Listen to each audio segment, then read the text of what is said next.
Hello and welcome to the Black Table, where Africa is discussed. It's the same African story told differently in different colors. But the many colors of the story tell you unfolds right here on the Black Table, because the Black Table remains the voice of the masses seeking the good of our country and our continent. My name is Kwame Akon. This is your personality profile and I am your host. Please don't forget to subscribe to all our media channels. Once again, from the most populous nation in Africa, Nigeria to be precise, I present to you a man I call the Benin man from the Edo state. This man is an optician by profession, but found a reason to travel on the green eagle of Nigeria, crossed several mountains, high mountains and low valleys, then landed right here on the King soil in the UK. We will ask him why that journey. He's very calm but deep and analytical. Today on our personalities profile, I present to you Mr. John Osege. The green eagle of Nigeria has landed. I tell you. Nice one, nice one. The last time I heard is like about 36 different states in Nigeria. I never knew about that. Yeah. So can you just quickly share with my viewers what they don't know about Nigeria? I think we have to start from the fact that Nigeria is multicultural and multi-ethnicity. Okay. So looking from the aspect of the demographic arrangement of Nigeria, you literally have several tribes in it. Okay. I mean tribes, I mean in hundreds. Hundreds of tribes in Nigeria. And these people all have their ancestral origins, or have their beliefs, their views, their cultural orientations. They find themselves to be able to live together in one environment and living at peace with each other. So predominantly, you should have three major tribes and several major tribes and several other tribes in Nigeria. The three major tribes are basically because of the population aspects. So you always have the Hausa, which is the most populated. So you have the Yoruba, which is secondary to the Hausa now, and you have the Igbos, which takes up the third position, and several other tribes like the Benins, the Shekiris. Where you come from? Yeah, I know. So in terms of orientation, I think on a geographical aspect of it, Nigeria is mainly divided into 6 geopolitical zones. 6? Yeah.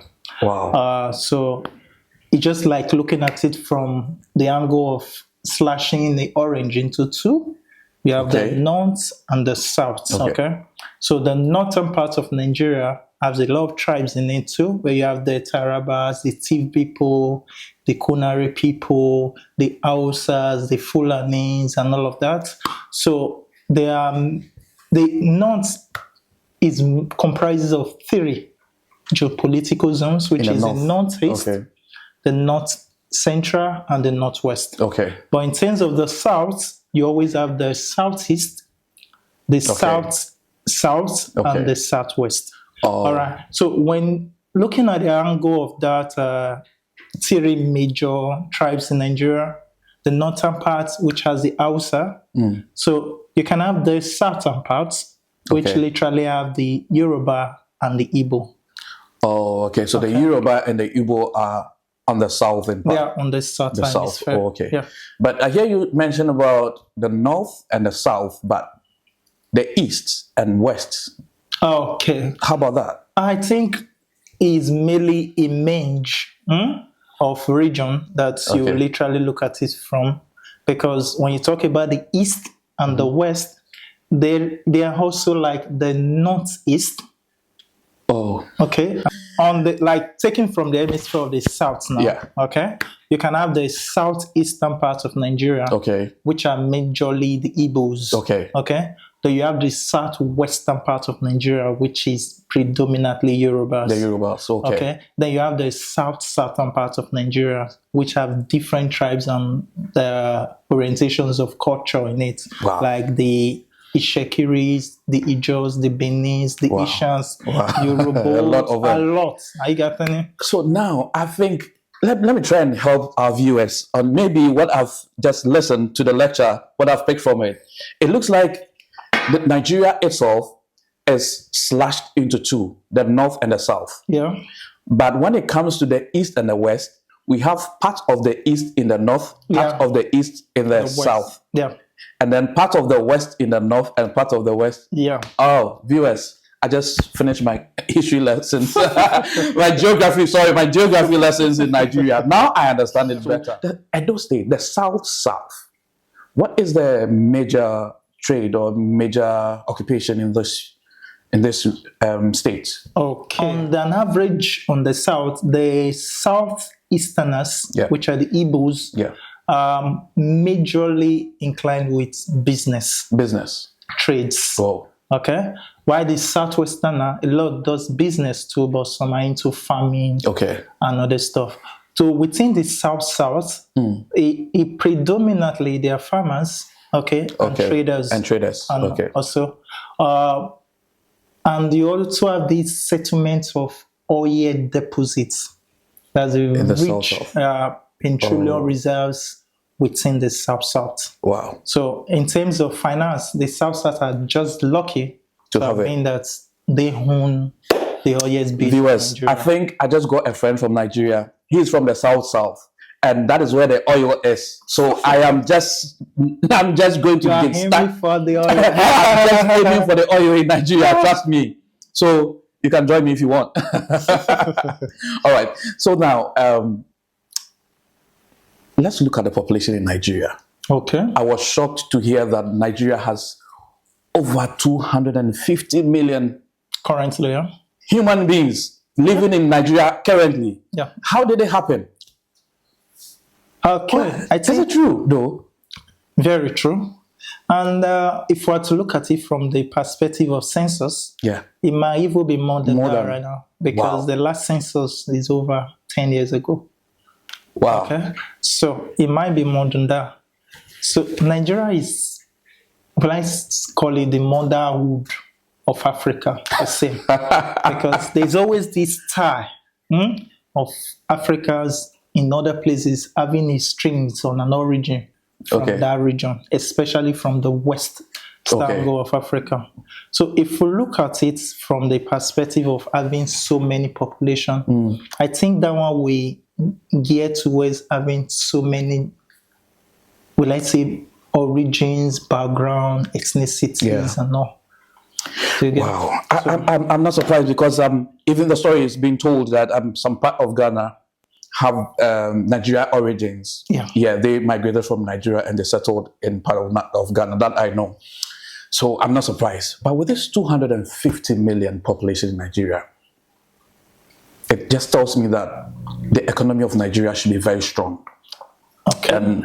And it has, I think I read about it, that as of 2019, when you're counting the world economies, Nigeria ranked about, is it 32 or 19 thereabout? Yeah, I was shocked. But what do you think, what is your perspective of Nigeria in terms of the economy of Nigeria? Is Nigeria rich? Oh, I think these are to go with the aspect of production, the aspect of utility, and the aspect of availability of resources. All right. So you can be very rich and also be poor. All right. From the analytical view, I would say Nigeria is rich because it has substantial number of resources to sustain it. However, from the aspect of its effect on the people, I'll literally say Nigeria as a government is poor. Okay. Because the effect of those resources might not be felt on the people. Okay. So that's like more of a contradiction. The country is rich, so your view, the country is rich. However, the liveliness of that riches playing a part on the people is not really up to what you expect. Wow. Yeah. Now let's come to your profession. Now you are an optician. Optometrist. A bit of difference though. There's optometry and optician. What's the difference? It's like you saying a technician and a medical personnel. Okay. Okay, so the optometrist is more like the medical personnel. Okay. While the optician is the technician that works alongside the optometrist. Now, you had this profession in Nigeria. Yeah. How did it play out in Nigeria? Well, Before we even go there, did you always want to be what you are now? Yeah. Okay. How and why? I would literally say yes, because I don't see the dream of being a medical personnel in any way, starting from when you start to get your 5 and 6 complete. It started from right when you were still trying to pick the 1 and 2s from secondary schools. Yeah. Okay. There's always this division you have whereby you are being told, if you want to be a doctor, nurses, a pharmacist, this, that, you have to be a science student.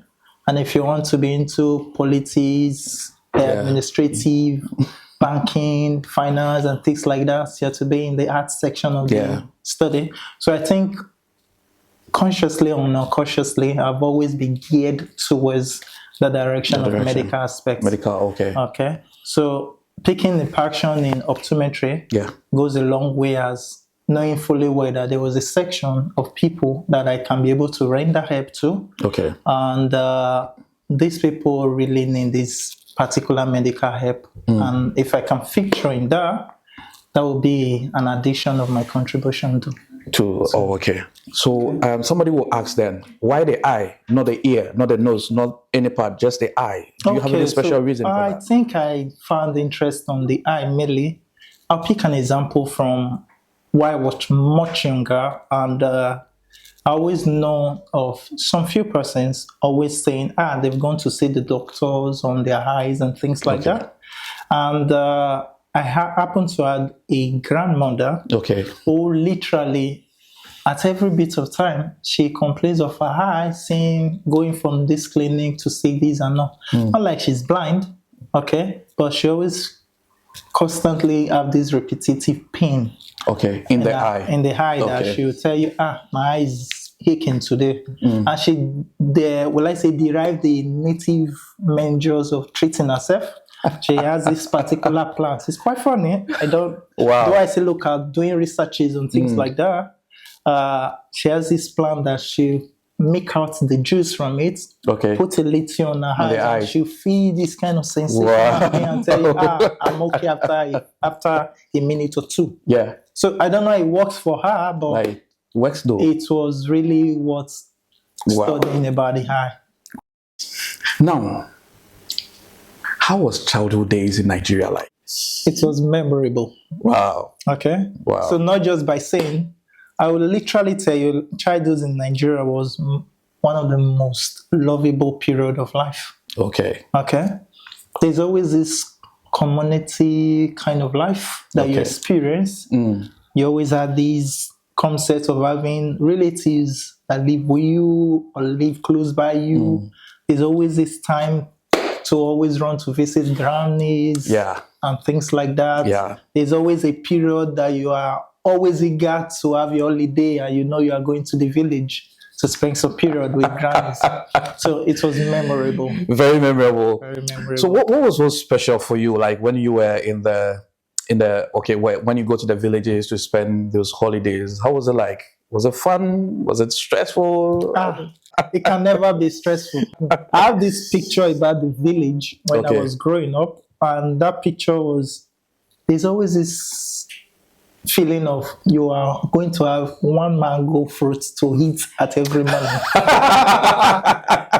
Practically. So when you go to the village, all you do at first is to run down to the tree and see if there are mangoes up there. I'm sure everybody will relate to it. It's just bringing me memories. When I used to go with my friends to go search for mangoes and all that. So now, there is this interesting one. I know you will laugh if I mention this. There's the word Jakpa. Jakpa in Nigeria. Please enlighten us. What is Jakpa? We hear Nigerians say, Jakpa. What is Jakpa? Do you know the last time I tried to check Jakpa in the dictionary? I didn't find the meaning. I word to it. But it's still a word. It means something though. So when you say Jakpa for an average in Nigeria, not Jakba, that sounds like Jasper. Okay, it's more like Jakba. Jakba. So Okay. it's literally a term that incarnates relocation. Oh, okay. Okay. Okay. And the entirety of the relocation is not necessarily relocation for exploration, Okay. but it's just relocation for greener pastures. Wow. Okay. So you can have relocation for exploration, Yeah. which literally has to be with visiting places, Yeah. getting to know other places in life, which could be in your record as a traveler. But Jakba doesn't entail relocation for exploration. It entails relocation for greener pastures. Like you're trying to go out there, walk out there, get some resources, and be able to, well, I say, back home. Okay. So that's what that's the whole thing about Jakba. I mean, it's thinking about it. This Jakba thing happens not only in Nigeria, everywhere. Yeah, everywhere in Africa, people are moving. But how, from your own angle and from your own perspective, okay, do you think that it is going to help Africa? Because there are a lot of fine brains are Jakbaing. I mean, we are just and going right now. What do you think about it? Okay, there is a concept of economies that is called, well, I say, a negative progression. Okay. So a lot of people are leaving, not necessarily because they want to leave. It's because they want to leave for a period of time and be able to have something to rely or build back home when they return back home. Okay. So it's more like, if I stay around and I don't have the resources to develop my life, okay, I'll literally still be the same. Okay. After a period of 1 decade, 2 decades, and things like that. Or I will literally have to go through stress to be able to make life meaningful. Okay? So some pick the concept, okay, let's go for a period of time, see what we can be able to achieve, and come back. Okay. If you check from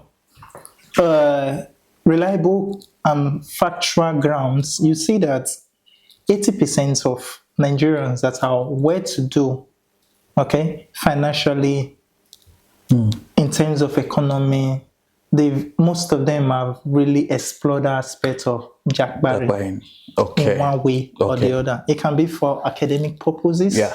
It can be for maybe job hunts and things like that. You always see them coming back, being able to give back to the economy, that even those over there that cannot Jakba will still have something to work with. Okay. Now I'll just push this in. Yes, we are Jakbaing. Okay. If you go out there, okay, and by the time you are done with all that you wanted to make, and get back home, you are an old man. Of what good is the Jakbaing going to be to you? All right. I think that question is meant to have two angles to it. Okay. And it has to do with views right now, opinions right now.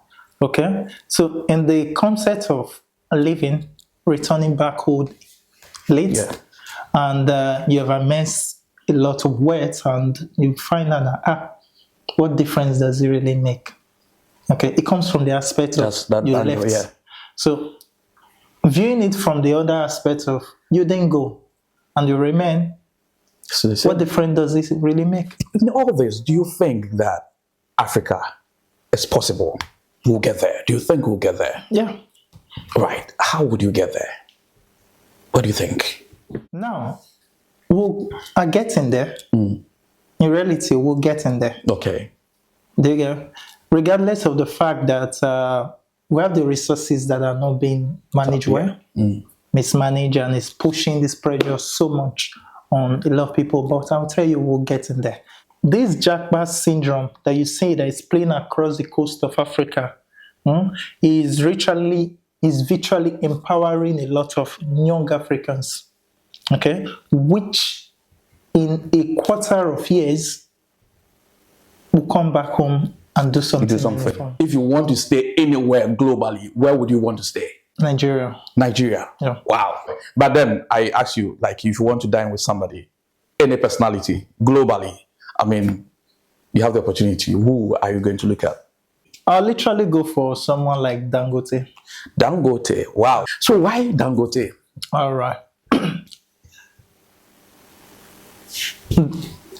Regardless of the aspect that I'm medical, okay, Yeah.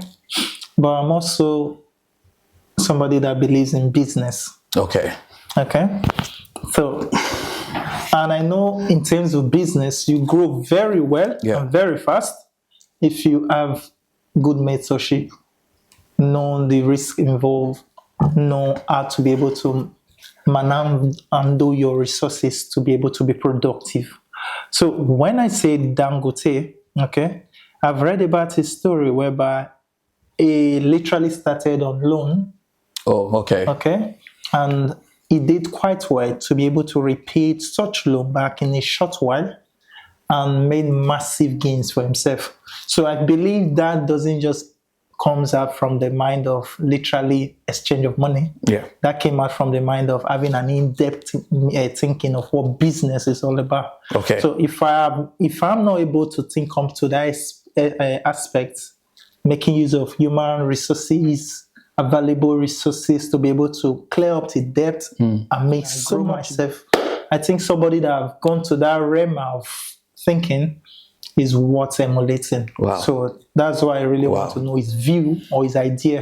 And Okay. how did you pursue this business? And I'm not interested in how much you own. Yeah, no. I'm interested in if I'm going to borrow £1 billion.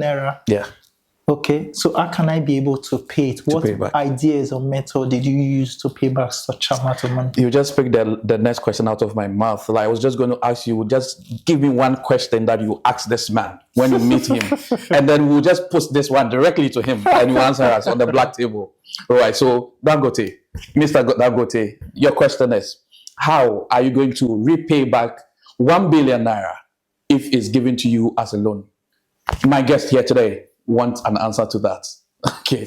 In terms of vision, I will literally advise you that regardless of whether you are having complaints with your eyes or not, it is mandatory for you to at least visit a clinic wherever you are.